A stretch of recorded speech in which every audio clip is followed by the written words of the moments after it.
Kai buvau jaunesnė, aš nesuprasdavau, kas yra atleidimas. Aš kažkaip galvodavau, kad turėčiau atleisti tam, kuris mane skriaudė, kuris blogai su manimi elgėsi, kuris tyčiojasi iš mano poelgių. Ir nuoširdžiai pasakysiu, kad tuomet aš buvau pilna pykčio. Aš netgi nekenčiau tų žmonių, kurie su manim taip elgėsi.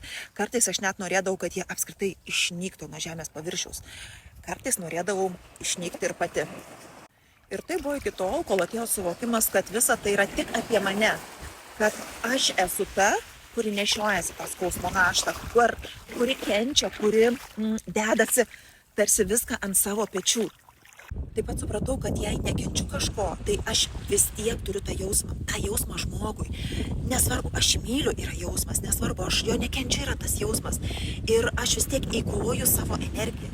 Aš nenorėjau to, todėl geriausiai buvo šito momentu suvokti tai ir atleisti, tapti abejinga.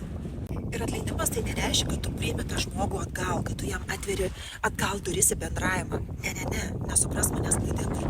Atleidimas tai atleisti savo už tai, kad tu buvai toje situacijoje. Priimti tą buvimą, atleisti savo už tas visas neigiamas emocijas, kurias patyrei, kurios yra susijusios su tuo prisiminimu, su tuo išgyvenimu. Ir kai ateina tas suvokimas, aš tiesiog sakau savo, atsiprašymas priimtas, prieiga atmesta. Aš priimu šias patirtis ir viską paleidžiu, viską nuplaunu, man tai nebereikalinga. Istorija baigta.